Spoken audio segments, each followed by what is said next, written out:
the live stream of it. Okay. So, yeah.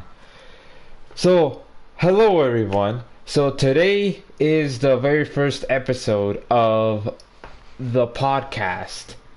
Yeah, so it's me and Para. Ooh. Oh, yes. So, actually, hold on. I think something went wrong.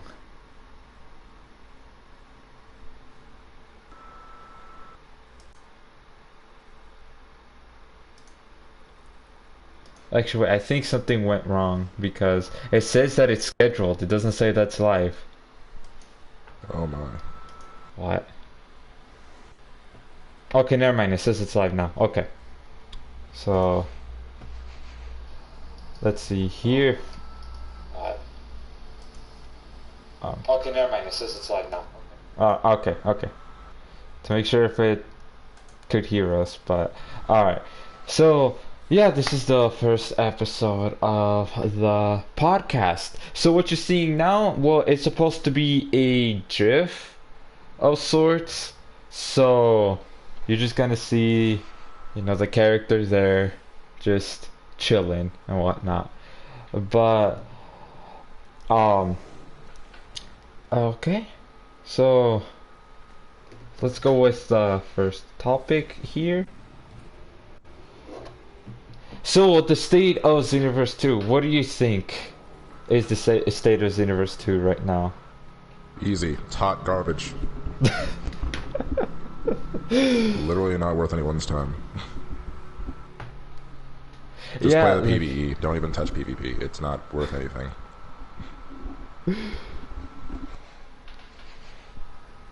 yeah, because, well, the State of Xenoverse 2, as we see it right now, is, well, for one thing, well, they're releasing DLC 10, yes, for Xenoverse 2, but, um, they're not gonna fix the game. They're just not.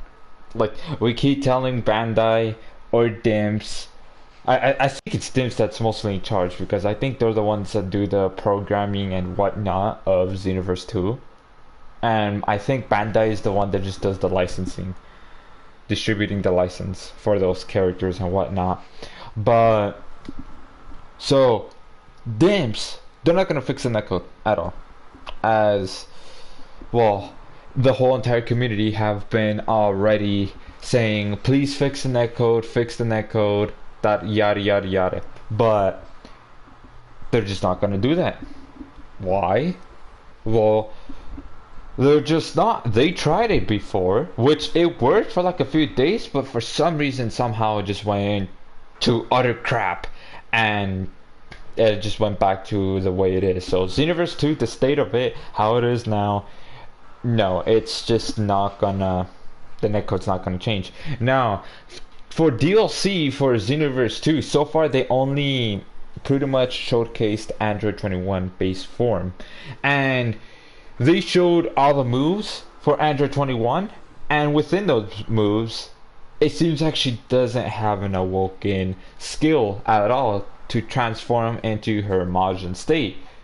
Now, that is just a leak, and hopefully, maybe, like, from all the feedback from the fans, that the community in general, like, hopefully from all the feedback that everybody's, like, disappointed and whatnot, maybe Bandai or Dimps, whoever's in charge of DLC, might just include an awoken skill for like an awoken skill last minute to Android 21, because as I see it now, like the whole DLC so far, like the leak also said that they're only gonna reveal two characters. That's it. One of them is Space Form Android 21, and I really hope they don't release Majin 21 as a second DLC character. Because if they do, that's lazy. But what do you think, Pyro? What the fuck are they thinking? That's asinine. Like, who gives a shit about base form Android 21? Literally fucking nobody. No one fucking cares. She is literally Pink Bitch. Like, that's her name. That's who she is. Who gives a damn about who gives a damn about her base form? No one's gonna pay for that. I'm sure as fuck not. Yeah, like at least add a transformation to Android 21 base form. At least have that walking skill, because if they do, then okay, yeah, alright, they're not lazy then. Then I'll take back my statement of them being lazy.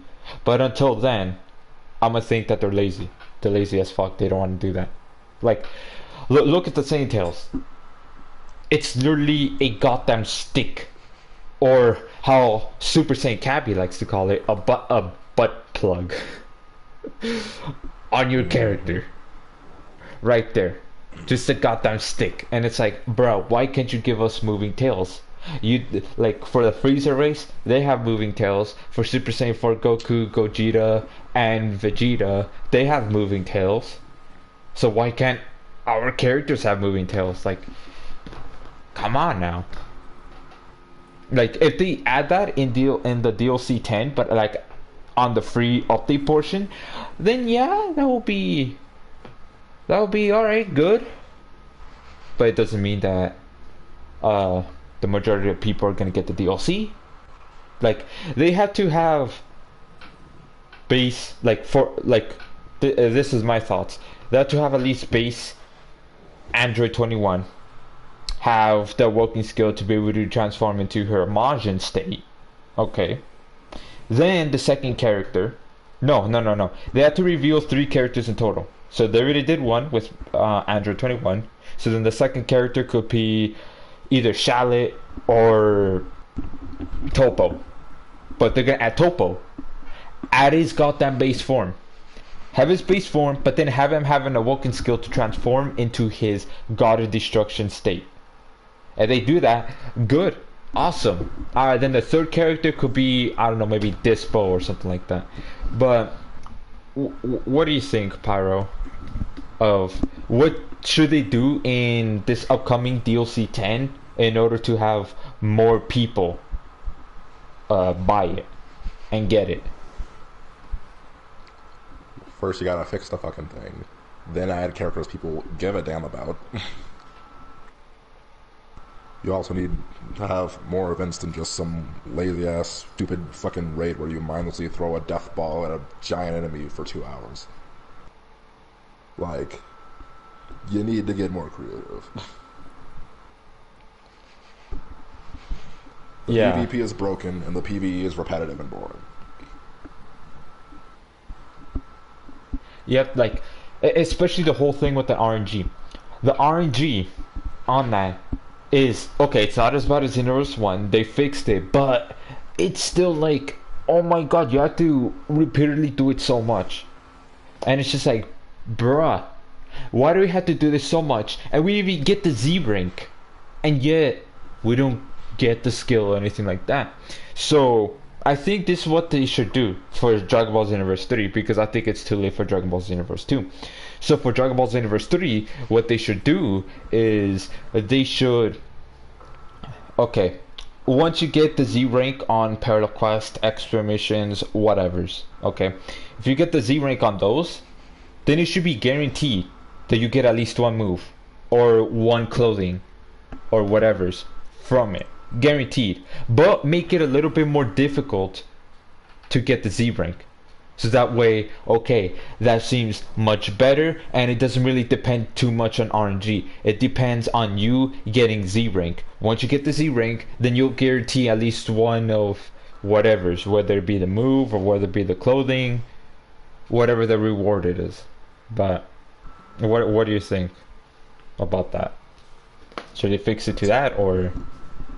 To give everyone a little snippet of how ridiculous the RNG in this game is, when I got to my base in California and got my PlayStation and all that, I couldn't use my account for a few days, or at least my save file for a few days, so I created a new one. Got the DLC. First time I went into a new expert mission, I passed it, but failed the ultimate finish, so I died. I don't remember what rank I got, but got Prominence Flash. First fucking try. Didn't even know I'd do it. I come back on my main account, I can't get it for the life of me. Excuse me? So, yeah, this is dumb busted. That needs to be fixed, like, immediately. And there's no Yeah. reason to fucking play the PvE because it's fucking boring. You don't get the moves right away. There's no guarantee for anything. There's no reason to fucking play it. Like, the moves are not fucking worth it. I stopped going for them a while ago. Yeah, like, but do you think like what I've said of how they should change the RNG to that? Do you think that's a good idea? And do you think they should implement that for Xenoverse 3? Or they should do like I think they should something implement different? it now. Yeah, but it's a little bit too late. Like I think it's a little bit too late already. The game's out for 3 years already. Oh, absolutely. Yeah. But Pretty much anything for they do with Xenoverse 2 will be too late. Yep, but for Xenoverse 3 though, since that hasn't come out yet, and who knows if they're developing it or not. I mean, I hope they are, but I mean, who knows? So for Xenoverse 3, do you think they should change it to that? Absolutely. Yeah, that is a great idea. So that way it won't be so repetitive, it won't be like that boring and all that. And yeah. And it But actually depends on your skill as a player. How about that?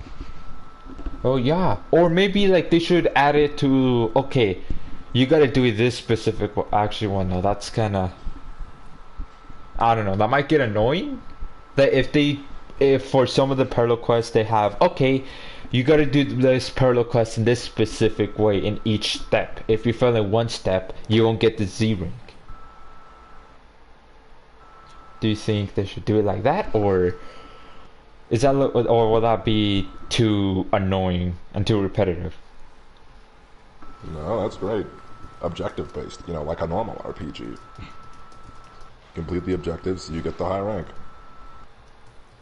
Yeah, and if you miss one step, then you won't get that Z rank, since Z rank at the moment is the highest rank that you could get in Xenoverse 2.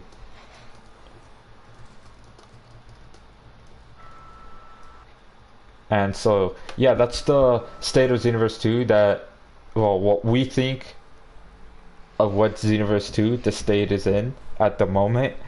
But let's go on to the next topic, which is our favorite Dragon Ball transformations of all time. So, what is your favorite Dragon Ball transformation of all time? I love the Golden Frieza transformation. It's Ooh. fucking dope.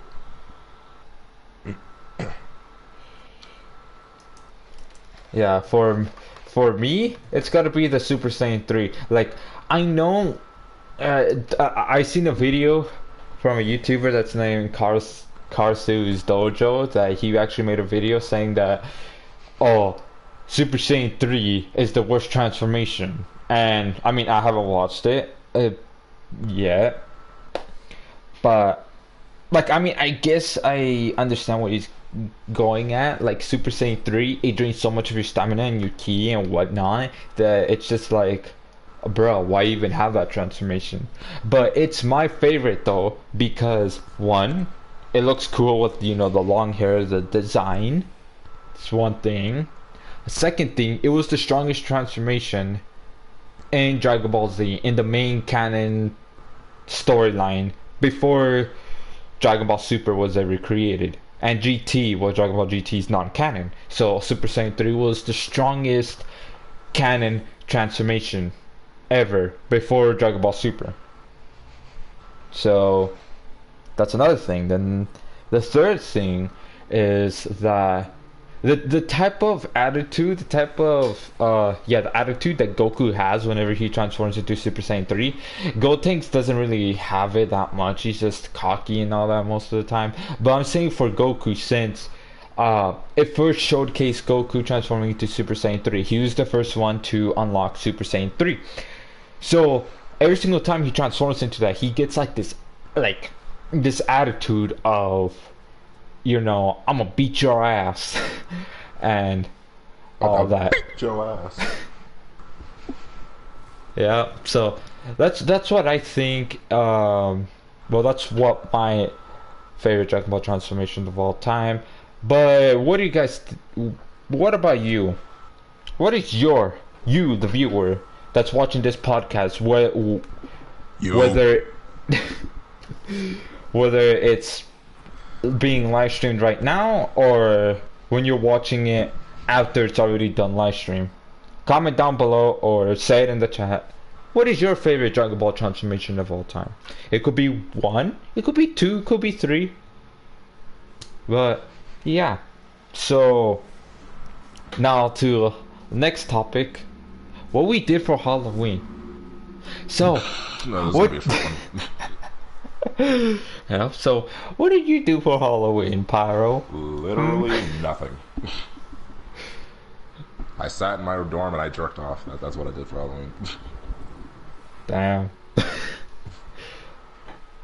All I did was make a Halloween special on my YouTube channel, and I just live streamed a Halloween special for my Twitch channel, which all of that is going to be in the description. Pyro's channel and my channel is going to be in the description. It's going to be in every description of our podcast that we do. Okay, so yeah, that was a pretty short one, but what games we think are going to have crossplay? So why don't you start off that one first, Pyro? Pretty much any mainstream shooter. Like, all the new CODs, Battlefield, all that shit. Overwatch 2 probably will too. Fortnite already has crossplay, but give a fuck about Fortnite. Pretty sure Apex Legends is gonna have it too, if they don't already. But what about games that are like non FPS? I don't know. Well, it probably seem. It depends on the developer, I guess. Like if they really want to go through with it. But I don't know. I don't really see any game that's not a shooter going crossplay, because those are mainstream, and those are what most people buy. Maybe like an RPG or something that comes out. I don't know. Yeah. Well, the games that I think that's gonna be crossplay is, well, one, all the MOBA games. MOBA games, well, if you don't know what they are, well, I'm just gonna say 2 games that are very popular. League of Legends and Smite. Those are MOBA games. So if you played those, or if you heard of those, or seen gameplays of those, then yeah, those are what MOBA games are. And I do think all MOBA games are gonna have crossplay. So Smite is PC exclusive, so I don't know about that one, Chief, but Smite for sure, probably. Yes. Well, I mean, I don't know. League of Legends was PC exclusive. Yeah. But okay. I'll be right back. Okay. I guess it's my podcast for now. Hello, everyone. How are you all doing today? I'm quite wonderful. I've been waiting a long time to get the opportunity to talk with you all. Fuck. Anyways, doesn't seem to be. Oh, I think there's one person watching. I don't know. But to everyone watching this over in Archive Land, I'd like to welcome you to the. Oh, God. Yeah. Well, actually, I have to be right back. But how about you start off on another topic, which is our thoughts on Dragon Ball Z Kakarot game. How about you start on, yeah, that one. Well, I'll BRB. Oh, goody. Yeah. Well then, everyone. I suppose just you and me now. We're gonna talk about Dragon Ball Z Carrot Cake, DBC Carrot Cake, the new up and coming open world RPG style Dragon Ball game. Now, I think this was announced while I was in basic training, so I don't know like literally anything at all about it, but I've seen stuff. Looks crispy, and let's see, offers a unique perspective that we never really had in Dragon Ball before. And I was like, yeah, but Dragon Ball Z Saga. Fuck, no one gives a shit about Dragon Ball Z Sagas. Alright, shut up. Shut your mouth. But this is a good open world RPG Dragon Ball experience because Sagas was some trash. The graphics look pretty. The gameplay looks compelling. Hopefully there's no PvP mode. Don't even taunt us with it because you very clearly can't do it right with open world arena style fighter-esque Dragon Ball games. So don't taunt us. And if you're gonna do it, you need to do it right. But yeah, I don't really have too many thoughts to put on it. It's kind of just, more Dragon Ball story, but with that delicious polish on it. And the same old stories, Boo Saga, Cell Saga, Frieza Saga, all that goodness. So, yeah, I guess I don't really have much to say on the topic. So, I guess I'll just sit here awkwardly and stare at you on my throne until Rage gets back. What is he doing over there on that throne? What do you think he's thinking about? Thinking about chicks? Think he's looking at someone's ass? What's going on in that helmet of his? What do you think he's doing? Oh, it's just chilling. Oh, I'm back. Okay. Whoa. What are you talking about? I was talking about what that guy was doing on his throne. What do you think he's thinking about? Well, for one, it's a chick. But, oh, all right. Yeah, because the guys, they basically have their hands to their face. That's how they sit. But the females, you can see how they're sitting. They're sitting like that. So, yeah, there's a difference there. I have no idea. I wonder what she's doing over there. It's a mystery. Who knows? Who knows? But, so, my thoughts on Dragon Ball Z Kakarot now. Well, for one, it's a really cool game. And the graphics, they're beautiful. They're really beautiful. So, I'm like 50-50 on that. 50% of me wants to get it, but the other 50% of me that doesn't. The 50% of me that wants to get it is because, one, the graphics, they're beautiful. That's one thing. Two, is because of the gameplay aspect, where it's kind of somewhat semi-open world, in a sense. Plus, you could go fishing. You could even go fishing with Majin Vegeta. Fishing with goddamn Majin Vegeta. Bruh. Brother. And also you could meet like other characters that are from the original Dragon Ball series that they actually put in there. Like, yeah, that you could interact with, whether you be Goku or whether you be Vegeta. And also you could play as Vegito as well. And Yosha had ass. And also yeah, so that's why I wanted to get it, because of the gameplay. It's awesome, and as well as the graphics as well. Now here's the side of me that don't want to get it. It's because it's going through Goku's story all over again. Yes, I know Dragon Ball, the main character is Goku, so of course it's gonna go through him, but it's like, I don't know, they could have done something different, like make another Dragon Ball game, but that's not really focused on Goku's story. Like for example, Dragon Ball Z Fighters. That story, okay, the story's alright, but it's unique in a sense that it's not always going through Goku's story over and over again. Oh, from Saiyan Saga you fight Raditz, so then you go ahead and fight Nappa, Vegeta, then okay, you go to Namek, and then you gotta have to go ahead and fight Frieza first form, and then yada yada yada, like that. So Dragon Ball Fighters, no, you don't do that. Well, I mean, you fight Frieza, you fight Cell, but in a different situation, if that makes sense. So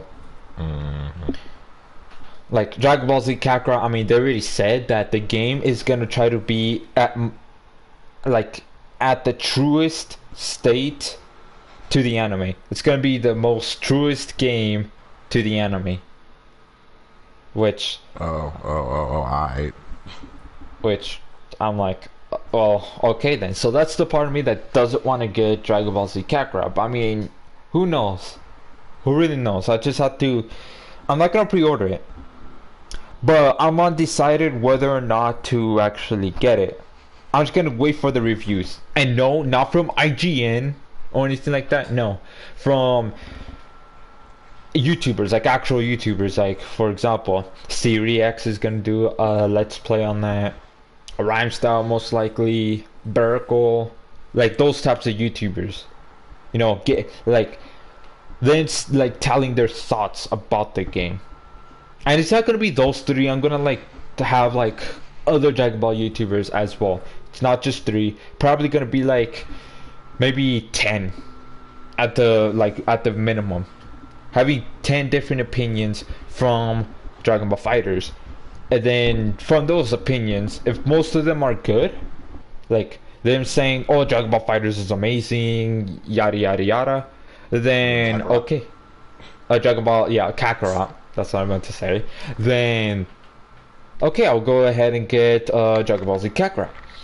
But if most of them say that the game isn't that good, the gameplay's alright, but it's just not that good in general, then I'm not gonna get it. So I mean, I don't know, just gotta wait for the reviews from those Dragon Ball YouTubers. Okay, but so let's move on to our final topic, our thoughts on DLC for Smash Ultimate.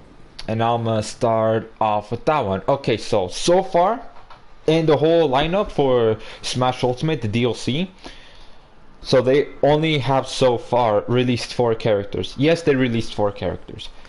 1 is Joker, 2 is Hero, and then 3 is Banjo-Kazooie. Then the 4th one is Terry Beauregard. Then the 5th one, as of right now, in this live stream, and this podcast, as of right now, they have not announced who the 5th character is. They're still keeping it like hidden and whatnot. But all 4 of those characters, they're already released. You could go ahead and buy them and whatnot. Terry got released on, I think it was November 6th. Correct me if I'm wrong, but November 6th is when Terry Beauregard got released. So the 5th DLC character, well, as you see the lineup right now, it's third party. All those characters are third party, so that means the 5th DLC fighter for Smash Ultimate might be third party. So I think that it's gonna be Crash Bandicoot. Like Crash Bandicoot has a really high chance of getting in there. Reason why is because he used to be a Sony representative, a Sony mascot, but he isn't anymore. But he used to be, as well as some of the Crash games are on Nintendo consoles. So that right there, as well as Crash, could also represent the rivalry from way back then, like back in, I think it was like the 1990s, where it had like Crash Bandicoot yelling at the Nintendo headquarters. Have you seen that, Pyro, or no? Yeah. Yeah, so that was that was like but also kind of funny there as well. So it could represent that, the rivalry of Sony versus Nintendo. I mean, they have Sonic there already, and Sega used to be like a whole big rival to Nintendo. Like they had that slogan, Sega does that Nintendo What Nintendo don't. Yeah, there we go. When Nintendo don't. So yeah, so they have Sonic there, a Sega representative. So having Crash there be the 5th DLC fighter, I think it's very probable, and I think he has like an 80% chance of being a 5th DLC fighter. But that's just my thoughts, so just take it with a grain of salt, okay? But what do you think, Para? Who do you think is going to be the 5th DLC fighter for Smash Ultimate? I agree, it'll either be Crash or, if it's anyone else, it'll probably be Spyro the Dragon, for similar reasons. he was the flagship Sony character as well, and his Reignited trilogy is on the Switch, so you know, they're pretty much both in the same boat. So there's a good chance of it being either one of them. Just kind of what they decide. Huh. Yeah, so it could be one of them. They can't really do both because, well, the fighter pass is only 5 fighters and they already released 4. So there's only 1 left. So that means there's only 1 spot for either one of those 2. But I have to put one of them in season 2. Yeah, because they did also say in one of the Nintendo Directs that they're gonna have more DLC fighters. So I'm thinking that they're gonna do a second fighter pass. That's what I think though. That they're gonna do a second fighter pass, 5 characters. And the second fighter pass, I don't know. Maybe it could be, the second fighter pass could this time be either Echo fighters or first party fighters, or it could be third party fighters again. But what do you think, Pyro? What do you think do you think they're gonna do a second fighters pass, or do you think they're just gonna release only a few DLC characters, like maybe 1 or 2 more? I think they're doing another pass, another fighters pass. Yeah, I think so too. Are they gonna do a third one? Okay, that might be a little bit stretching it, but I mean it could be a possibility though. But it might be stretching it a little bit with the third fighter pass. But the second fighter pass, yeah. But yeah. So Crash or Spyro has a really good chance of being the 5th DLC fighter. But what about the characters that we want? Well, I mean, I already did a video on it, but I will just say it here. The 5th DLC fighter that I want is Shantae, because, well, Shantae, if you played her games, then you'll see that she'll have a really interesting and unique moveset that she could use her hair as a weapon. No playable fighters use their hair as a weapon. I know there's an assist trophy. I know there's Midna. She uses her hair as a weapon. Oh, well, Bayonetta too. Well, yeah. But, I mean, Shantae, in a sense that she doesn't have her hair, like, entirely clothing. She uses her hair like a whip. So, that, as well as she has some magic, quote unquote, where she could just blast off fireballs, surround herself with spike balls and whatnot there. So I want Shantae to be the 5th DLC fighter. Plus Shantae is also an indie character that has been on Nintendo consoles for a very long time, all the way back to the Game Boy era. And Shantae's games are still being released on the Nintendo consoles. Like her newest game, which was Shantae Half Genie Hero, was released on the Nintendo Switch, which I actually had it and I actually live streamed it a few times actually. So yeah, Shantae has a good history with Nintendo. So, but what character do you want?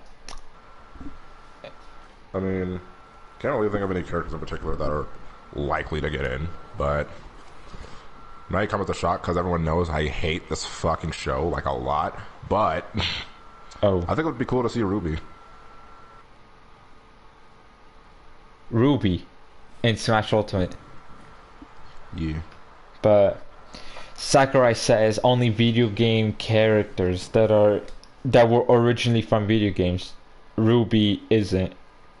Ruby originated from an animation, but that's the character that you want. I guess if I had to choose. Oh. Yeah, well, Rooster Teeth is really like getting their hands like on other stuff. What I mean by that is they're having the Ruby series, the characters and all that, crossing over to different games and whatnot. Like for example, Smite. The whole Ruby and Smite thing, they're crossing over how is that the Smite characters, some of them would have a costume, a Ruby costume on them. Like, well, yeah. Like for example, I think Aphrodite might have Weiss's costume, so that's one there, and also that Ruby is in the Blaze Blue series, Blaze Blue Cross Tag Battle. The Ruby characters are in those. There is Ruby, Yang, Blake, basically the main team, the main group, the main girls that are there in Cross Tag Battle. So Rooster Teeth is really getting their their hands on everything, trying to put the characters in that in games and whatnot now. So yeah. But going back to the whole crossplay thing, that I didn't finish my thoughts on it. But basically, so besides mobile games, because those are also going to be crossplay, some of the games that I think it's also going to be crossplay, survival games like Minecraft is going to be crossplay. I mean, they're already doing that, but except for the PlayStation 4 edition of Minecraft, because Sony, they don't like crossplay. But they actually did recently, I think it was at the beginning of October, that they allowed crossplay now on their console. So now Sony is like, oh, okay, fine. They caved in and be like, alright, we're gonna allow crossplay now. So yeah, they allow crossplay. So that means Minecraft, the PlayStation 4 edition, is definitely gonna get crossplay. And Conan Exiles, the character that you see there right now, everything, that's Conan Exiles. And I too think that's also gonna get crossplay. Ark Survival Evolved. Yo, Ark. That game, Jesus, oh, that game is Trash, also. Yup. But I too think that game is also gonna get crossplay, and any other survival games like that is also gonna get crossplay as well. FPS games are gonna get crossplay. MOBA games are gonna get crossplay. Survival games are also gonna get crossplay. Battle Royale type games are also gonna get crossplay as well. And the only games that might not have crossplay, like there's a chance that might not have crossplay at all, is racing games. Like, what is a good example? I think the Crash Bandicoot racing game, that one, I don't think it's gonna get crossplay, because as I've known right now, from what I've known, that game only got released on the PS4 and on the Nintendo Switch only. I don't think it got released on the Xbox One or on PC. So yeah, I only think that genre of games might not get crossplay. But beat 'em up games, I mean, those types, I don't know. Like for example, Castle Crashers, that type of game, I'm not sure. That's literally up in the air, 50-50. But what do you think, Power? What other genre of games do you think they'll most likely have crossplay? Since crossplay is such a big thing that takes up so much bandwidth, I really only think mainstream games are going to get it. Like games that the majority of casual and competitive players play. Shooters, battle royales. I don't think fighting games, I don't think like anything like that will get crossplay unless the developers really want it. Yeah. I mean, it could happen, but Yeah, like fighting games, like for example, DragonBall Z Xenoverse 2, it would be good to have crossplay, but I think it's too late to add crossplay to DragonBall Z Xenoverse 2. But for DragonBall Z Xenoverse 3, because I think that DragonBall Z Xenoverse 3 is going to come out when the PS5 comes out. That's what I think when it's going to come out. And I do think that if Sony still holds their word of once the next gen console comes out, once PS5 comes out, and if they still hold their word of them still allowing crossplay, then I do think Dragon Ball Xenoverse 3 has a good chance of having crossplay. Now, Dragon Ball Fighters, that has a low chance, to be honest, of having crossplay. Blaze Blue Cross Tag Battle, same thing with that. Like fighting games in general might struggle with getting crossplay, but Xenoverse 3, Dragon Ball Xenoverse 3, I think that might be an exception though. But what do you think, Power? Do you think Dragon Ball Xenoverse 3 is an exception to getting crossplay or not? Maybe. Kind of depends on how well it does. I don't think it'll launch with it if it gets it.